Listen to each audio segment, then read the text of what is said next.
Good morning friends. आप देखना शुरू कर चुके हैं द फंडा बॉक्स के साथ आज का न्यूज़पेपर एनालिसिस 16 दिसंबर 2021। आज का हमारा कोट है, education is the most important weapon you can use to change the world. ये कहा करते थे नेल्सन मंडेला। क्यों कहते थे? क्योंकि किसी भी बैकवर्ड सोसाइटी या डेवलपिंग सोसाइटी के पास यही एक मैकेनिज्म है जिसके थ्रू अपनी पीपल, अपने कंट्रीमैन को अवेयर कर सकते हैं, अपनी कम्युनिटी को अवेयर कर सकते हैं, उनकी इकोनॉमी को बढ़ा सकते हैं, उनके सोशल एथोस को इक्वेट कर सकते हैं और पॉलिटिकल डेमोक्रेसी ला सकते हैं। इसीलिए आज के जमाने के लिए क्रिस्टीन लगार्डे कहती है that if you want to make any investment, investing on the girl child is the best investment you can ever make. क्यों? क्योंकि आजकल महिलाओं का पुरुष के बराबर आने के लिए उनका शिक्षित होना, उनका साक्षर नहीं, उनका शिक्षित होना, उनका समाज, राजनीति और आर्थिक क्षेत्र में बराबर आना बहुत जरूरी है। और ग्लास सीलिंग, याद रखिएगा टर्म, ग्लास सीलिंग को तोड़ना बहुत जरूरी है। शुरू करते हैं आज के हमारे न्यूज़पेपर के साथ। आज का हमारा न्यूज़पेपर का टेक्स्ट एंड कॉन्टेक्स्ट पे हम सीधा आएंगे, बाद में न्यूज़पेपर पे चलेंगे। टेक्स्ट एंड कॉन्टेक्स्ट का पहला टॉपिक है the push for zero budget natural farming. Push कैसे? प्रधानमंत्री Modi ji already United nation में ZBNF का नाम ले चुके हैं। आंध्र प्रदेश, मध्य प्रदेश सहित बहुत सारे अन्य शहर, अन्य राज्य इसको अपना चुके हैं। तो इसके प्रोज एंड कॉन्स को हम देखेंगे कि इसके क्या क्या प्रोज एंड कॉन्स हैं और किस तरह से हम उनको यूज कर सकते हैं। सो बेसिकली कोर प्रिंसिपल्स क्या क्या है ZBNF के? पहला है बीजामृतम, जीवामृतम, मल्चिंग एंड वफासा। क्या क्या होता है? एक्चुअली सबसे पहले होता है जीवामृतम। तो जीवामृतम क्या होता है? जीवामृतम होता है कि सॉइल का माइक्रोबायोम बढ़ाया जाता है। अच्छे जो बैक्टीरिया, अच्छी जो एल्गे है सॉइल की, वो बढ़ाई जाती है by the mixture of cow dung, cow urine और बाकी के अदर प्रोडक्ट्स, जिसमें एक मेन प्रोडक्ट होता है जैगरी गुड़। तो इससे सॉइल की माइक्रोबायोलॉजी अच्छी की जाती है। जब सॉइल की माइक्रोबायोलॉजी अच्छी हो जाएगी तो फ्रेंड्स आपको पता होता है कि सॉइल के अंदर ही नाइट्रोजन एब्जॉर्बिंग बैक्टीरियाज होते हैं, तो वो खुद ही नाइट्रोजन को फिक्स कर लेते हैं। तो नाइट्रोजन फिक्सेशन का काम करते हैं वो लोग। फिर तो वो सारे माइक्रोबायोट्स को इनको बढ़ाया जाता है और आपकी जो सॉइल को सेल्फ सस्टेनेबल बना दिया जाता है 1 to 3 मंथ्स में। ठीक है, नेक्स्ट आता है हमारा बीजामृतम। सीड की कोटिंग की जाती है जस्ट इन द मैनर कि नीम कोटेड यूरिया को यूज किया जाता है, उसी मैनर में बीजामृतम यूज किया जाता है वाया काउ यूरिन और डंग बेस्ड फॉर्मुलेशंस। नेक्स्ट मल्चिंग की जाती है। जो भी आपका हस्क बचा है, जैसे पराली बच गई तो पराली को पूरे क्षेत्र में फैला दिया, तो उसी को मल्चिंग कहते हैं। और चौथा होता है वफासा। जल्दी से सॉइल का ह्यूमस बिल्ड किया जाता है वाया सॉइल एरेशन। सॉइल की ह्यूमस को मजबूत करना इसमें बहुत जरूरी होता है। सॉइल का एरेशन करके या अन्य तरीकों से सॉइल को एरेट किया जाता है। तो ये कुछ तरीके होते हैं जिनके थ्रू सॉइल की प्रोडक्टिविटी बढ़ाई जाती है। इनफैक्ट यहाँ पे पेस्टिसाइड के लिए भी आपके नीम का, काउ यूरिन का और इस तरह का मिक्सचर तैयार करके फिर उसको स्प्रेड किया जाता है और वही पेस्टिसाइड का काम करता है। क्या इससे प्रोडक्टिविटी मिलती है? फ्रेंड्स, पालेकर जी जो जो पद्मश्री अवार्डी हैं और जो इस मैकेनिज्म के जनक है, वो कहते हैं कि हाँ, प्रोडक्टिविटी आपके फर्टिलाइजर बेस्ड और केमिकल बेस्ड मैकेनिज्म से ज्यादा अच्छी मिलती है। तो कहीं ना कहीं जो हमारा red face of green revolution था उसको पीछे करने के लिए, कहीं ना कहीं हमारी प्रोडक्टिविटी बढ़ाने के लिए और ऑर्गेनिका में जाने के लिए ये चीज बहुत इंपॉर्टेंट है। बट फ्रेंड्स, अभी बहुत सारे क्रिटिक्स हैं इंक्लूडिंग नीति आयोग जो कहते हैं कि हम कंप्लीटली इसकी तरफ नहीं जा सकते क्योंकि इसकी प्रोडक्टिविटी को 3 से 4 साल तक टेस्ट नहीं किया गया। It's still in pilot project. अगर हम कंप्लीटली इसकी तरफ चले जाएंगे तो क्या हो जाएगा? अगर प्रोडक्टिविटी डिक्लाइन हो गई तो आपका फर्स्ट क्राइटेरिया क्या है? आपका फर्स्ट क्राइटेरिया है फूड की सेल्फ सफिशिएंसी। तो फूड की सेल्फ सफिशिएंसी ना चली जाए, इसके लिए जरूरी है कि पहले आप साथ के साथ पायलट बेसिस पे इसके साथ जाते रहिए और उसके बाद देखें कि क्या हो रहा है। नेक्स्ट हमारा टॉपिक है the growth of India's defence export. बहुत इंपॉर्टेंट टॉपिक है। IDDM को हम लॉन्च कर चुके हैं, इंडियन डिफेंस मैन्युफैक्चरिंग, जो कि इंडिजिनस डिफेंस मैन्युफैक्चरिंग होगी। उसके हम 4 तरह के क्राइटेरियाज बना चुके हैं, उनको आप जरूर देखिएगा एक बार। तो IDDM के साथ आप इसको लिंक करके देखिए। जब से IDDM को लॉन्च किया गया है तो 1,500 करोड़ की पहले एक्सपोर्ट किए थे हमने, और 2016-17 से लेकर 2020-21 तक 4 सालों में हम 8,500 करोड़ की एक्सपोर्ट्स कर चुके हैं। 8,000 434 करोड़ के हम एक्सपोर्ट्स कर चुके हैं। हमारा टारगेट क्या है? 35,000 करोड़, 35,000 करोड़ के एक्सपोर्ट्स करने का हमारा टारगेट है।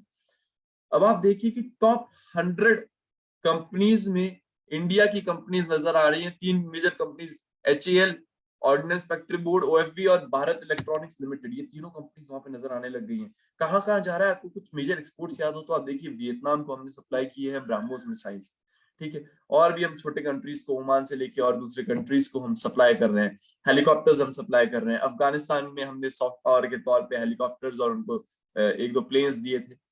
कौन कौन से ऐसे एरियाज है जिनको इंडिया एड्रेस कर सकता है? इंडिया LCA में अग्रणी है, इंडिया मिसाइल टेक्नोलॉजी में अग्रणी है, मल्टीपर्पज लाइट ट्रांसपोर्ट एयरक्राफ्ट हमारे यहाँ बनते हैं, आर्टिलरी गन सिस्टम्स में हम अग्रणी हैं। तो इस तरह की चीजों को इंडिया टारगेट करके और इनको इंडिया तैयार करवा सकता है। अब नेवी भी क्योंकि अब आगे आ गई है और हमारे पास छह ऐसी जगह है जहां पे हम नेवी की बहुत सारे शिप्स, उनके फाइटर्स हम तैयार करते हैं। तो नेवी भी लीड ले सकती है। नेवी जैसे वियतनाम हमसे 12 fast track air attack craft खरीद रहा है, तो वो नेवी के थ्रू खरीद रहा है। तो ये पहले हम क्रेडिट लाइन दे सकते हैं और उस क्रेडिट लाइन से हम प्रोक्योर करवा सकते हैं, जिसको हम बाद में ले सकते हैं, जैसे कि हमने वियतनाम के साथ किया। तो गवर्नमेंट ने 2 पॉजिटिव इंडिजिनाइजेशन लिस्ट इश्यू की है, जिसमें 209 आइटम्स हैं। 209 आइटम्स को इंडिया को घर में बनाना है और घर में बना के फिर बाहर एक्सपोर्ट करना है, ताकि आय भी हो और हम सेल्फ सफिशिएंट भी हो। क्या हम सेल्फ सफिशिएंट हो रहे हैं? तो इसका हम एग्जांपल दे सकते हैं कि यस, क्योंकि इंडिया के ना सिर्फ एक्सपोर्ट्स बढ़े हैं बल्कि इंडिया के इंपोर्ट्स भी कम हुए हैं। तो दोनों ही तरह की चीजें। तो फ्रेंड्स, हम आगे बढ़ेंगे जिसमें हम देखेंगे शुरुआत से आज की मेजर न्यूज क्या क्या है और उसके ऊपर उसका एनालिसिस देखेंगे। तो पहली न्यूज है, cabinet approve 76,000 crore push for semiconductor makers. 76,000 crore का कैबिनेट ने पुश दिया है सेमीकंडक्टर मेकर्स के लिए। तो जैसा कि हम देख रहे थे, चाइना ऑस्ट्रेलिया के बाद इंडिया ही एक ऐसी जगह है जहां पे सेमीकंडक्टर चिप्स बनाए जा सकते हैं। 2 रीजंस, सिलिका इजीली अवेलेबल है, रेयर अर्थ मिनरल्स भी अवेलेबल है। कहाँ पे? आंध्र प्रदेश में। कल हमने एक आर्टिकल देखा था, उस आर्टिकल ने ये कहा था कि बेसिकली इंडिया सेमीकंडक्टर चिप्स ना सिर्फ बना सकता है बल्कि सेमीकंडक्टर चिप्स का एक इकोसिस्टम भी तैयार कर सकता है। इकोसिस्टम कैसे तैयार कर सकता है? Because we have leading world companies जो कि ना सिर्फ सेमीकंडक्टर चिप्स को तो हम बना ही लेंगे, उनको डिजाइन भी कर सकती है। तो हम एक शॉर्ट वैल्यू चेन सिस्टम यहीं के यहीं पे तैयार करके और उस शॉर्ट वैल्यू चेन सिस्टम को हम इम्प्लाई कर सकते हैं। तो इसीलिए 76,000 करोड़ का पुश दिया है। तो इससे टोटल पुश कितना हो गया है फ्रेंड्स? इससे टोटल पुश हो गया है आपका अप्रोक्सीमेटली 2.5 लाख करोड़ का। और इस 2.5 लाख करोड़ के पुश में क्या क्या है वो हम एक बार देख लेते हैं। जो हमारी चिप बनाने के जो मैकेनिज्म चल रहे हैं उसमें क्या है, 50% तो प्रोजेक्ट कॉस्ट हम आपको एज मैक्सिमम सपोर्ट ऑफर करेंगे। 50% आपकी cost government of India bear करेगी फैब यूनिट्स के लिए। 30% कैपेक्स सपोर्ट हम देंगे आपको ATMP और सेमीकंडक्टर फैसिलिटीज के लिए। और बाकी की अगर ऐसी कोई पॉसिबिलिटी निकलती है between SCL and commercial fab, तो उसके लिए भी government brownfield fab facility setup करने में मदद करेगी। तो पहली चीज हम ये देख लेते हैं, जिन फ्रेंड्स को कंफ्यूजन है कि ब्राउनफील्ड क्या होता है। ब्राउनफील्ड होता है कि पहले से कुछ चीज तैयार है, आप उसके ऊपर कैपिटलाइज कर रहे हैं। ग्रीनफील्ड होता है कि आप एकदम से सब कुछ स्क्रैच से नया बना रहे हैं। फैब फैसिलिटीज क्या होती है? फैब फैसिलिटीज वो होती है जहां पे आपकी ये चिप प्रोडक्शन, चिप तैयार की जाती है, चिप्स को डिजाइन किया जाता है, ये होती है आपकी फैब फैसिलिटीज। तो इंडिया एक इंडियन सेमीकंडक्टर मिशन स्थापित करने वाला है जो कि जल्दी लॉन्च होगा। वो नोडल एजेंसी बनेगी इसके इम्प्लीमेंटेशन के लिए, ठीक है। और ये एक्सपेंडिचर जो किया जाएगा उसका बाकी है 50%, वो किस तरह से होगा? Design linked incentive. Design linked incentive बनाएंगे हम किसके लिए? टू होम ग्रोन फर्म्स, ठीक है। जो सेमीकंडक्टर हमारी होम ग्रोन फर्म्स हैं उनके लिए हम डिजाइन इंसेंटिव वो बनाएंगे। और 4 to 6% का production linked incentive PLI scheme जो है गवर्नमेंट ऑफ इंडिया की, वो हम 4 to 6% का आपको प्रोडक्शन लिंक्ड इंसेंटिव भी देंगे। नेक्स्ट फ्रेंड्स, हम चलते हैं आज की अगली न्यूज की तरफ। एक वोटर लिस्ट में एक फ्लॉ निकला है और उस लीक को अवॉइड किया है सर्ट ने, लेकिन ये सर्ट नहीं, इसमें आप दो तरह की केस स्टडी दे सकते हैं। दो तरह की केस स्टडी कौन कौन सी हो सकती है? पहली केस स्टडी, इसको फाइंड किसने किया है? एक Hyderabad cyber based cyber security firm है जो कि इंडिया बेस्ड ही है, उसका नाम है हैक्र्यू। हैक्र्यू ने इसको फाइंड किया और इन्होंने इसको फ्लैग किया। तो ये किस चीज का एग्जाम्पल है? विजिलेंट सिविल सोसाइटी का, कि सिविल सोसाइटी अगर रोल में आए तो वो क्या क्या कर सकती है। तो इन्होंने एक इंपॉर्टेंट हमारी वोटर लिस्ट, उसके आइडेंटिफिकेशन, फोन नंबर्स वगैरह सारी चीजें हैक होने से बचा लिया, उसको फ्लैग किया। और दूसरी चीज, आपकी इंस्टीट्यूशन जब हमने बिल्ड किए थे, सर्ट, सर्ट एक इंस्टीट्यूशन है जो हमारी नेशनल साइबर सिक्योरिटी पॉलिसी में फ्रेम हुआ था, और वो सर्ट यहाँ पे काम आया और उन्होंने इसको तुरंत प्लग इन किया और एक मेजर लूप होल को बचाया। तो ये जस्ट एक केस स्टडी थी जिसको हम यूज कर सकते हैं। नेक्स्ट फ्रेंड्स हम देखेंगे, सुप्रीम कोर्ट ने बोला है बी डिस्पैशनेट ऑन मुल्ला पेरियार। तो बेसिकली हम सबसे पहले ये देखते हैं कि आपका मुल्ला पेरियार डैम है कहां पे। मुल्ला पेरियार डैम ये आपका सदर्न इंडिया है, ये केरला स्टेट है, ये तमिलनाडु स्टेट है। तो केरला स्टेट में स्थित है मुल्ला पेरियार डैम। कंट्रोल किसके पास है? तमिलनाडु के पास कंट्रोल है। किसका कंट्रोल है? मुल्ला पेरियार डैम का। ऐसा क्यों? एक पुरानी ट्रीटी है फ्रेंड्स, उस पुरानी ट्रीटी के हिसाब से बहुत सारी ऐसी जगह है, ना सिर्फ मुल्ला पेरियार, जिसमें डैम किसी और स्टेट में लोकेटेड है और कंट्रोल किसी और स्टेट के पास है। और इसीलिए गवर्नमेंट ऑफ इंडिया ने जो डैम सेफ्टी एक्ट बनाया है उसके सेक्शन 17 में ये चीज डाली है कि अगर ऐसा कोई कभी मैकेनिज्म आता है जिसमें जॉइंट कंट्रोल है या एक स्टेट का कंट्रोल है दूसरे स्टेट के डैम पे, तो उस केस में डैम सेफ्टी अथॉरिटी का डैम सेफ्टी बोर्ड वो उस चीज को लीड करेगा और उस चीज के बारे में सारी चीजें बताएगा। और बेसिकली यहाँ पे सुप्रीम कोर्ट ने बोला है कि आपको ऐसे मैटर्स के लिए डेली सुप्रीम कोर्ट को नज करने की जरूरत नहीं है, क्योंकि आपके पास सुपरवाइजरी कमिटीज ऑलरेडी बनी हुई है। यहाँ पे सुप्रीम कोर्ट ने सुपरवाइजरी कमिटीज बना रखी है और वो सुपरवाइजरी कमिटीज आपको ये ऑर्डर दे सकती है। बेसिकली ये पार्ट है स्टेट्स और स्टेट्स के बीच में अगर कोई कॉन्फ्लिक्ट होता है तो ये पार्ट है सुप्रीम कोर्ट की ओरिजिनल जुरिसडिक्शन का, ये याद रखिएगा। नेक्स्ट हम आते हैं a false conflation between duties and rights. तो हमेशा से ये कहा जाता था कि ड्यूटीज जो है they are predecessor of rights और ड्यूटीज से ही हमारी राइट्स आगे बढ़ती है। तो यहाँ पे इस आर्टिकल में ऑथर कहते हैं कि ड्यूटीज और राइट्स का साथ में होना बहुत जरूरी है। किस आर्टिकल में है हमारी फंडामेंटल ड्यूटीज? आर्टिकल 51A में है। हमारी फंडामेंटल राइट्स आर्टिकल 14 से लेके हमारे आर्टिकल 35 तक जाती है। किस कमिटी के थ्रू आई थी हमारी फंडामेंटल ड्यूटीज? स्वर्ण सिंह कमिटी के थ्रू, और आर्टिकल 42 में डल के, जो 42nd कॉन्स्टिट्यूशनल अमेंडमेंट एक्ट था उसमें डल के हमारे बीच में आई थी। तो बेसिकली वॉइसेस और ओपिनियंस किस तरह से आते हैं फंडामेंटल राइट्स के केस में और फंडामेंटल ड्यूटीज के केस में, कि हम किस तरह से फंडामेंटल राइट्स और फंडामेंटल ड्यूटीज का बेसिस बना सकते हैं। तो पहली चीज देखिए, हमारा कॉन्स्टिट्यूशन और हमारा लॉ क्या कहता है। हमारा लॉ कहता है कि फंडामेंटल ड्यूटीज जस्टिफिएबल नहीं है या फंडामेंटल राइट्स को एब्रोगेट नहीं कर सकती। These are clear Supreme Court guidelines की वो एब्रोगेट नहीं कर सकती। तो इस वजह से बैलेंस कैसे बन सकता है फ्रेंड्स? तो बेसिकली क्या आपको कोई ऐसा लॉ याद आ रहा है जहां पे फंडामेंटल ड्यूटीज को इम्प्लीमेंट किया गया है? Yes, there is a law.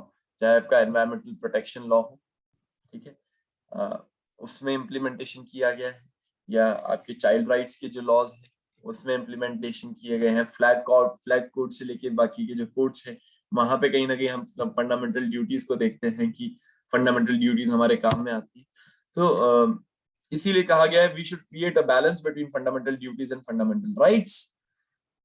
और कॉन्स्टिट्यूशन डे पे जरूरी है कि हम फंडामेंटल ड्यूटीज को एम्फेसाइज करें for our growth and progress. ये चीज बहुत ज्यादा जरूरी है। कॉन्स्टिट्यूशन फ्रेमर्स ने इंडिविजुअल रिस्पॉन्सिबिलिटीज इसलिए नहीं डाली कि कुछ लेजिस्लेटिव प्रेरोगेटिव के ऊपर उन्होंने छोड़ दिया कि वो लेजिस्लेटिव प्रेरोगेटिव के ऊपर आएगा और लोग अपना दायित्व खुद समझेंगे। पर जैसा कि गांधी जी कहा करते हैं या कांत कहा करते हैं कि सबसे पहले आती है फंडामेंटल ड्यूटीज और उसके बाद आती है राइट्स। अगर हर इंसान अपनी ड्यूटीज फॉलो कर रहा है तो सब बाकी सब अपनी राइट्स अपने आप फॉलो कर लेंगे।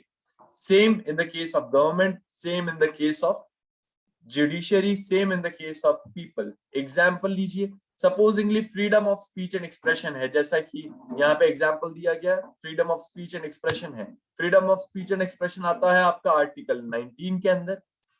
यहाँ पे अगर सरकार अपनी ड्यूटी फॉलो कर ले, सरकार की ड्यूटी क्या है कि रीजनेबल रेस्ट्रिक्शंस ना लगाए। अगर रेस्ट्रिक्शंस ना लगाए, अगर फ्री वॉइस को सुने, तो आपको अपने आप राइट अपने आप मिल गया।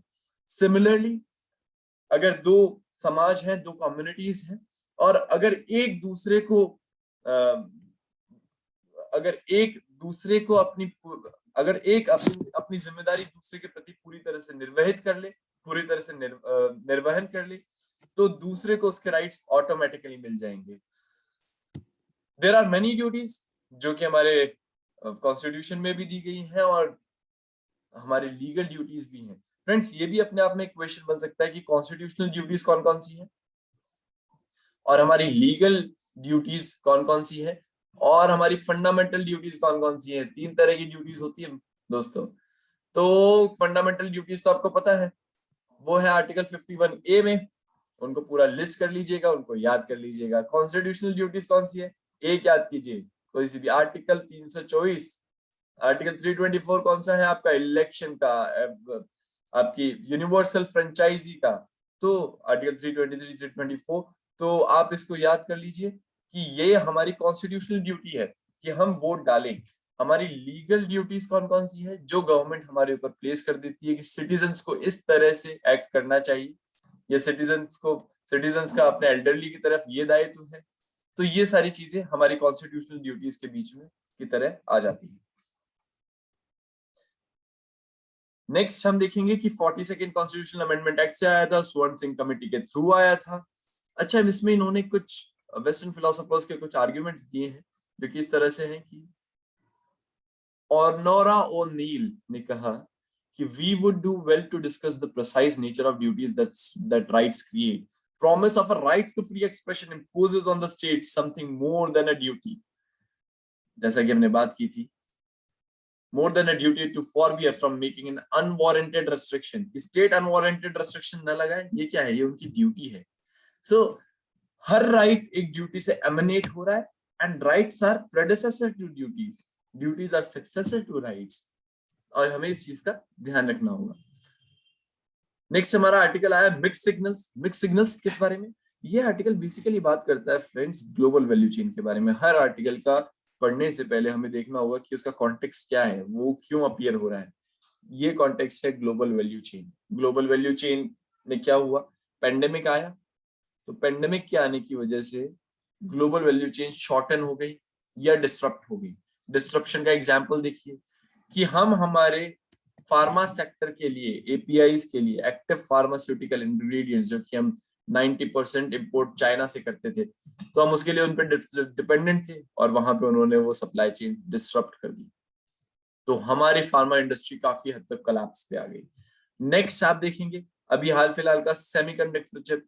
सेमीकंडक्टर चिप्स में क्या हुआ, सेमीकंडक्टर या और कंज्यूमर आइटम्स में क्या हुआ कि उन्होंने उसकी सप्लाई चेन को डिस्टर्ब कर दिया, because value chains global level पे हैं। तो जब उन्होंने उस चीज को डिस्टर्ब कर दिया, स्पेसिफिकली चाइना ने, तो कहीं ना कहीं हमारी ग्लोबल वैल्यू चेन डिस्टर्ब हो गई। तो एस जयशंकर जी भी यही कहते हैं कि चाइना, ऑस्ट्रेलिया के जो स्पेशल एनवॉय है, वो कहते हैं कि चाइना ट्रेड को वेपनाइज कर रहा है और ट्रेड फ्लोस को रोक रहा है, और ये उसके वेपनाइज करने का एक तरीका है। सिमिलरली इंडिया ने कहा कि प्रोटेक्शनिज्म में कुछ डिफेंसिव होने की कुछ जरूरत नहीं है, क्योंकि बहुत सारी कंट्रीज ऐसी हैं जो कि सप्लाई चेन को डिस्टर्ब करके एक वेपनाइज करने की कोशिश कर रही हैं। तो फ्रेंड्स, इसमें बेसिकली कंक्लूजन क्या निकलता है, दो चीजों को याद रखिएगा, इसके साथ अगेन लिंक कीजिए। एक बना था हमारा global value chain resilience initiative. Global value chain resilience initiative किस लिए बना था, global value chain resilience initiative, ताकि आपकी जो सप्लाई चेन है उनको डिस्टरप्ट होने से बचाया जा सके। और अब डिमांड किस तरफ आ रही है कि वैल्यू चेन्स तो हो, लेकिन वैल्यू चेन्स शॉर्टर हो, इतना वर्ल्ड में फैली हुई ना हो, ताकि ट्रेड फ्लोज आगे से ऐसी चीजों पे ब्लॉक ना हो पाए। क्योंकि अभी तक WTO एक फेयर वर्ल्ड डील कोट नहीं कर पाया है, बट प्रोटेक्शनिज्म फिर भी एक आंसर नहीं है। हमें शॉर्टन और valuable global value chains create करनी होगी और सेल्फ सफिशिएंसी, सेल्फ रेजिलियंस की तरफ जाना होगा और लाइक माइंडेड कंट्रीज के साथ हमें बात करनी होगी। ये आपको लिखना है आंसर में। नेक्स्ट फ्रेंड्स हम बढ़ेंगे अफगान एंड पाकिस्तान बांग्लादेश रिलेशनशिप्स, इसको अलग से देखेंगे। ये टॉपिक इंपॉर्टेंट क्यों है? क्योंकि ये टॉपिक मना रहा है अपनी 50वीं वर्षगांठ, 50th सेंचुरी हो रही है 1971 की, और अभी जस्ट निकला है। इस टाइम पे वॉर चल रहा था continuously Pakistan Bangladesh, sorry India का erstwhile East Pakistan and West Pakistan में 6 दिसंबर को शुरू हो गया था। इसके ऊपर हम एक अलग से डिटेल्ड वीडियो बनाएंगे। नेक्स्ट हमारा आर्टिकल है सिक्योरिंग द यंग। अगेन अभी तक बूस्टर डोज और यंग पीपल को वैक्सीन देना है नहीं देना है, इसी चीज के ऊपर चर्चा चल रही है, तो हम ये भी देखेंगे। Next, the price of food must figure in the policy. बहुत लंबे टाइम से ये डिमांड है। डिमांड क्या है? एक एग्रीकल्चर पॉलिसी को इंश्योर करना चाहिए कि farming is profitable but not at the cost of a high price of food. आपको एग्रीकल्चर पॉलिसी में प्राइस ऑफ फूड भी डालना चाहिए कि कितना प्राइस ऑफ फूड किस तरह से हो पाएगा और किस तरह से हम चीजों को कंट्रोल करेंगे। बट इससे क्या फायदे हैं? ऑथर के अकॉर्डिंग इसके फायदे हैं कि आपकी जो एग्रीकल्चर की थाली की कॉस्ट है, आपकी जो फूड कॉस्ट है, वो एक मिडिल क्लास के यहाँ पे या लोअर इंडियन क्लास के इंडियन पीपल के पास 30% ऑफ देयर कंजम्पशन की कॉस्ट फूड कॉस्ट पड़ती है, जबकि वेस्टर्न कंट्रीज में यही कॉस्ट 10% टू 20% है। ऐसा क्यों है फ्रेंड्स? पहली चीज, हमारी इनकम कम है, हमारा कंजम्पशन कम है। दूसरी चीज, रिकार्डो की थ्योरी को लाए हैं ये लोग। ये बीच में रिकार्डो कहा करते थे कि आपका जो इकोनॉमिक वायबिलिटी है वो सप्लाई और डिमांड के मैकेनिज्म से चलेगी। तो अगर आपकी फूड सफिशिएंसी कम है या फिर आपका मार्केट में ओवर प्राइस, जैसे कि फॉर एग्जांपल अगर एमएसपी दी जाती है तो चीजें हम उसको जबरदस्ती इन्फ्लेट कर देते हैं, या स्टॉकिंग होती है तो स्टॉकिंग क्यों होती है? क्योंकि प्रोडक्शन कम होता है थोड़ा प्रोटेक्शनिस्ट पॉलिसीज की वजह से। तो उसकी वजह से कहीं ना कहीं आपकी डिमांड तो उतनी ही रहती है, सप्लाई कमजोर हो जाती है, तो आपकी प्राइसेस इन्फ्लेट कर जाती है। उसकी जगह ऑथर कहते हैं हमें कहाँ जाना चाहिए? हमें जाना चाहिए कि जो हमारी लॉजिस्टिक्स इश्यूज हैं, फॉरवर्ड लिंकेजेस और बैकवर्ड लिंकेजेस के, फॉरवर्ड लिंकेजेस बैकवर्ड लिंकेजेस की क्या क्या इशू है? ट्रांसपोर्टेशन प्रॉपर नहीं है, कोल्ड स्टोरेज फैसिलिटीज नहीं है। तो इस तरह की चीजों को हमें ध्यान में रखते हुए आगे बढ़ना चाहिए, और फॉरवर्ड लिंकेजेस और बैकवर्ड लिंकेजेस को ठीक करते हुए हमारी जो कृषि है, हमारी कृषि का per hectare productivity 2 to 3 times कम है बाकी के देशों से, उसको बढ़ाने की तरफ ध्यान देना चाहिए। तो बढ़ाएंगे कैसे उसको? सॉइल की न्यूट्रिशन पे ध्यान दीजिए, ZBNF को लाइए, जीरो बजट नेचुरल फार्मिंग को लाइए। उसके अलावा केमिकल फर्टिलाइजर्स जो है उनके रेशियो पे ध्यान दीजिए, एनपीके का जो आइडियल रेशियो होना चाहिए वो होना चाहिए। सॉइल हेल्थ कार्ड आपने बनाए हैं उस पर ध्यान दीजिए, अच्छा वाटर, अच्छे न्यूट्रिशंस दीजिए और एक साइंटिफिक फार्मिंग कीजिए। तो ये बेसिक तरीका हो सकता है कि फूड प्रॉब्लम को अब सिर्फ आप एक अवेलेबिलिटी ऑफ फूड की तरह ही ना देखें, बल्कि ये भी देखें कि उसका हाउस होल्ड एक्सपेंडिचर पे क्या अंतर पड़ रहा है और किस तरह से फिर बाकी कंजम्पशन को ये चीज स्टॉल कर रही है। नेक्स्ट फ्रेंड्स, अभी वर्ल्ड इनइक्वालिटी रिपोर्ट आई थी, आपको पता है, तो इसमें कहा गया कि richest 10% of the global tech 52%, सही बात है, और बाकी के जो नीचे वाले आधे लोग हैं वो सिर्फ 8.5% दे रहे हैं। अनइक्वल इंडिया क्या है? Average national income of Indian adult population क्या है? 2,04,000 पर परचेसिंग पावर पैरिटी पे। बॉटम 50% लेकिन कितना अर्न कर रहे हैं? 53,000, और टॉप 10% 20 टाइम्स ज्यादा अर्न कर रहे हैं उनसे। तो हमें एक इक्विटेबल सोसाइटी की तरफ जाना है। कहाँ जाता है? तो इस चीज में आप किसको कोट कर सकते हैं? इस चीज में आप कोट कर सकते हैं प्रियम्बल को। तो आप प्रियम्बल को कोट करिए, प्रियम्बल आपको बताएगा कि हमें एक इक्विटेबल सोसाइटी की तरफ मूव करना है। तो इक्विटी, इक्वल नहीं, इक्विटेबल सोसाइटी। इक्विटेबल सोसाइटी मतलब सबको अपना हक मिले, अधिकार मिले, और मोर और लेस मूविंग टुवर्ड्स इक्वल हो। इक्वल और इक्विटी में अंतर क्या है? इक्वल होता है कि किसी ने कितना भी काम किया, कुछ भी किया, पर सबको बराबर मिलेगा। दूसरी चीज है इक्विटेबल, कि कार्य के आधार पे मिलेगा लेकिन ऑलमोस्ट बराबर मिलेगा। तो इक्विटेबल और इक्वल का अंदर रखिएगा।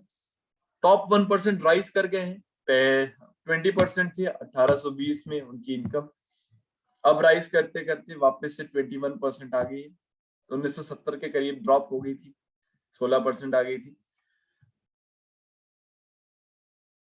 नेक्स्ट अगेन वापस से वही वाला आर्टिकल आया है कि हम 76,000 करोड़ का पुश दे रहे हैं सेमीकंडक्टर चिप्स के लिए। Again this is an important article, but हम देख चुके हैं। पेगासस के बारे में वापस से एक आर्टिकल आया है। पेगासस बहुत इंपॉर्टेंट न्यूज है, और हमारी एक सीएम ने पेगासस के बारे में इंफॉर्मेशन मांगी है कि आप बताएं कि किस किस के सर्वेलेंस किया गया था। पेगासस क्या था, सबसे पहले ये देखते हैं फ्रेंड्स, बहुत इंपॉर्टेंट है। एक स्पाईवेयर था। स्पाईवेयर मतलब आपके सिस्टम पे चला जाएगा, क्योंकि जीरो क्लिक है, आप क्लिक भी नहीं करेंगे तो भी आपकी सारी डिटेल्स चुरा लेगा। किसने बनाया था? Israeli company NSO group. किस तरह से आ रहा था, इन्फिल्ट्रेट कर रहा था, ये स्मार्टफोन्स को इन्फिल्ट्रेट कर रहा था, जो कि आईओएस और एंड्रॉइड ऑपरेटिंग सिस्टम्स पे रन किया करते थे। जीरो क्लिक पे चलता था, आप क्लिक नहीं भी करेंगे आपके सिस्टम इंस्टॉल हो जाएगा, आपकी सारी इंफॉर्मेशन चुरा लेगा, और अगर और अपने होस्ट को तुरंत सप्लाई कर देगा, और उसका अगर होस्ट से कम्युनिकेशन टूट गया तो अपने सारे लिंक ध्वस्त करके निकल जाएगा। एक मिस्ड व्हाट्सएप कॉल से भी आ सकता था यहाँ तक, मतलब आपका कोई रोल नहीं है। कॉल लॉग्स को ऑल्टर कर सकता था, मैनुअली इंस्टॉल हो सकता है डेफिनेटली। दूसरी चीज, आप किस तरह से इसको रोक सकते हैं? आप रोक सकते हैं सस्पिशियल ईमेल को, टेक्स्ट को क्लिक मत कीजिए, लेकिन उससे ज्यादा दूसरी जरूरी चीज है कि ज्यादा एन्क्रिप्शन वाली 128 बिट और हायर एन्क्रिप्शन वाली चीजों को आप यूज कीजिए। लेकिन अब आप देखिए, जब iOS डिवाइसेस में जा रहा है, जब आपके एप्पल फोन में ही चला जा रहा है, तो फिर तो क्योंकि वो लोग तो हाईएस्ट एन्क्रिप्शन फॉलो करते हैं, तो फिर अपनी किस्मत का इंतजार कीजिए कि आपका सर्वेलेंस ना हो और स्टेट आपको सर्वेल ना करे। नेक्स्ट फ्रेंड्स, हम मूव करेंगे। Indigenous efforts to make UAVs crosses a milestone. Basically UAVs क्या होते हैं? यूएवीज होते हैं आपके अनमैन्ड एरियल व्हीकल्स, यानी कि ड्रोन्स। अनमैन्ड एरियल व्हीकल्स मतलब ड्रोन्स, और ड्रोन्स बहुत सारे टाइप्स के होते हैं। किस टाइप्स के होते हैं हम डायरेक्टली हमारे ग्राफिक्स में चल के देखेंगे। These are the types of drones. तो क्या क्या है ड्रोन्स के टाइप्स, देखिए फ्रेंड्स, ये हम बना चुके हैं। टायर जीरो ड्रोन, नेत्र बतमाव, आस पड़ोस में गया, इसकी खिड़की में झांक लिया, उसकी खिड़की में चला गया, थोड़ा बहुत मक्सल वक्सलों के घर में जाके देख लिया कि कहीं कुछ प्लानिंग तो नहीं हो रही। स्माइल और माइक्रो यूएवी। लो एल्टीट्यूड लो एंड्योरेंस लेल, लेल यूएवी ये बन चुके हैं, ये हम तैयार कर चुके हैं। कौन कौन से हैं? Searcher, pioneer, RQ2, Rustam Q2, pioneer, ये सारे के सारे आपके कौन से? टीयर 1, कम ऊंचाई पे उड़ेंगे और इनकी रेंज भी कम ही रहेगी। इनको वो देखा है आपने, उससे धनुष की तरह की चीज से एक लॉन्च किया जाता है, तो उस तरह से उड़ के थोड़ी दूर तक जाके और कम रेंज के साथ वापस आ जाएंगे। नेक्स्ट आता है टीयर 2 आपके मेल। तो हमने इसकी रेंज बढ़ा दी है फ्रेंड्स, ये है मेल। और मेल क्या करता है कि इसका एंड्योरेंस तो बहुत लंबा है, कम ऊंचाई पे उड़ता हुआ वहां जाता है, सारी इंफॉर्मेशन लाता है और वापस आता है। इस सबसे काम का होता है मोस्ट इंपॉर्टेंट। ये बना दिया हमने प्रेडेटर, हेरोन हमारे पास है और फंक्शनल है। नेक्स्ट हमारा आता है हेल। हेल क्या होता है? हाई एल्टीट्यूड लॉन्ग एंड्योरेंस, बहुत लंबे एल्टीट्यूड पे, लंबी ऊंचाई पे, ताकि कोई देख भी ना पाए और लंबी दूरी तक जा सकता है। फॉरेस्ट या किसी भी चीज की बहुत दूर तक निगरानी कर सकता है, फॉरेस्ट फायर्स को नोटिस कर सकता है, हमारे टेररिस्ट अटैक्स को नोटिस कर सकता है। तो ये है हेल, ठीक है। इसके एग्जांपल है Global Hawk, RQ4 PAB still in development, हमने बनाया नहीं है, हमारी कैपेबिलिटीज अभी इतनी डेवलप नहीं हुई है। 2+ कैपेबिलिटीज में हम मूव कर रहे हैं, इस तरफ जल्दी ही मूव कर जाएंगे। नेक्स्ट है टीयर 3, RQ170 सेंटिनल। क्या है RQ170 sentinel? High altitude long endurance but low observable. लंबी दूरी पे, लंबी ऊंचाई पे उड़ेगा, दिखेगा नहीं, बट उसका ऑब्जर्वेशन लेवल भी कम रहेगा, मतलब ज्यादा ऑब्जर्व नहीं कर पाएगा। लेकिन ठीक है, ये हेल का एक एडवांस वर्जन आएगा। ये तो बिल्कुल अभी कंसेप्शन में ही है, इसको अभी तक कुछ भी नहीं हुआ है। क्या क्या काम आ सकते हैं? सिर्फ सिक्योरिटी पे मत रह जाइएगा, इंटरनल सिक्योरिटी के साथ साथ हमारे जो यूएवीज हैं, हमारे जो ड्रोन्स हैं, वो काम आते हैं आपके फॉरेस्ट फायर्स के लिए, डिजास्टर मैनेजमेंट के लिए, लॉ एंड ऑर्डर के लिए, आपके जो एग्रीकल्चर है वो फोरकास्टिंग के लिए, आपके मॉनसून फोरकास्टिंग के लिए बहुत सारे अनलिमिटेड यूजेस हैं। बांटिए और लिखिए, don't limit yourself to a single thing. Next friends, हम चलेंगे आगे और आज के लास्ट आर्टिकल पे चलेंगे। और आज का हमारा लास्ट आर्टिकल है बहुत important, the categorical imperatives of Kant. Categorical imperative क्या थे? कांटियन फिलॉसफी की नींव, कांटियन फिलॉसफी की जड़। क्या कहती थी कांटियन फिलॉसफी? कांटियन फिलॉसफी कहती थी कि वो बोलते थे कि भाई एक इंसान जो होता है वो वर्दी ऑफ डिग्निटी होता है, उस हर इंसान को रिस्पेक्ट चाहिए, डिग्निटी चाहिए, बराबरी का अधिकार चाहिए, ठीक है। और वो कांट की मॉरल डॉक्ट्रिन थी, ठीक है। तो उसमें उन्होंने कुछ प्रिंसिपल्स दिए, 3 डिस्टिंक्ट प्रपोजिशंस दिए कि ये जो मॉरल डॉक्ट्रिन है किस तरह से वर्क करती है। पहला उनका जो प्रिंसिपल्स था कि वो कहते थे कि एक only on that maximum through which you can at the same time will that it should become a universal law, कि एक यूनिवर्सल लॉ बन जाए। आप जो काम कर रहे हैं, आपका काम ऐसा होना चाहिए कि अगर पूरी दुनिया वही काम करने लग जाए तो वो यूनिवर्सल लॉ बन जाए। फॉर एग्जाम्पल, अगर किसी की वाइफ को बहुत इमरजेंसी में दवाइयों की जरूरत है और उसके पास वो दवाइयां खरीदने के पैसे नहीं है, और वो एक दवाई की दुकान पे जाता है, दवाई मंगवाता है और दवाई चुरा के ले जाता है, तो ये जस्टिफाइबल है क्योंकि उसकी वाइफ की जान बचाना उसके लिए ज्यादा इंपॉर्टेंट है, और एम्पैथी और बाकी सारे आधार पे हम इसको फ्री कर सकते हैं। लेकिन क्या ये एक यूनिवर्सल लॉ बन सकता है फ्रेंड्स? ये एक यूनिवर्सल लॉ नहीं बन सकता।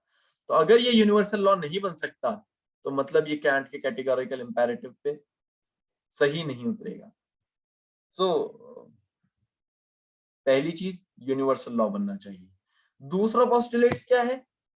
सो act as to treat humanity whether as in thine own person or in that of another, in any case as an end withal, never as a means only। और ये Latin terms है, मैं आपको हिंदी में बताता हूँ। सिंपल सी चीज ये है कि किसी भी मनुष्य को माध्यम नहीं, एक अंत की तरह पे देखिए, मीन्स की तरह पे मत देखिए, एंड की तरह पे। फॉर एग्जाम्पल, किसी का भला करना चाहते हैं तो उसको as an end in itself देखिए, उस प्रोग्राम को, उस चीज को एंड इन इटसेल्फ देखिए। अगर फीमेल एम्पावरमेंट करना चाहते हैं, विमेन एम्पावरमेंट करना चाहते हैं, तो आपको विमेन को एज एन एंड देखना होगा, as an end, not as a means to an end, but as an end in itself. तो ही चीजें आगे बढ़ सकती है। तीसरा पोस्टुलेट क्या है कांट का? कांट का तीसरा पोस्टुलेट है कि दूसरों के साथ वैसा ही करो जैसा आप अपने साथ करना चाहते हो। तो do unto others as you want to be done to you. Do unto से बना, एक सेकेंड, डू ऑन टू से बना डी ऑन्टोलॉजी, तो इसी को कहते हैं डी ऑन्टोलॉजी। और यही 3 फेसेट्स मिलके बनाते हैं कांट के कैटेगोरिकल इंपेरेटिव को। ये चीज हो जाती है बहुत जरूरी। अगर हर इंसान वैसा ही कार्य करे जैसा वो अपने लिए अपेक्षित करता है, रखता है, तो इससे अच्छा काम कुछ और नहीं हो सकता।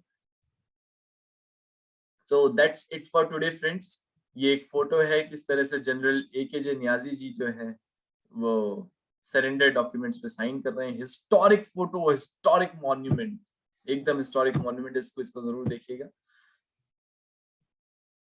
ये इंडियन फोर्सेस यहाँ साइन करा रही है, पीछे मुक्ति वाहिनी भी है। और कमाल की बात यह है, हमने थोड़े ही टाइम में सारे प्रिजनर्स ऑफ वॉर को सरेंडर कर दिया, वापस रिटर्न कर दिया था। तो दैट शोज कि इंडिया कितना आगे था इन चीजों में। So friends, that's it for today. Thank you for watching, keep sharing.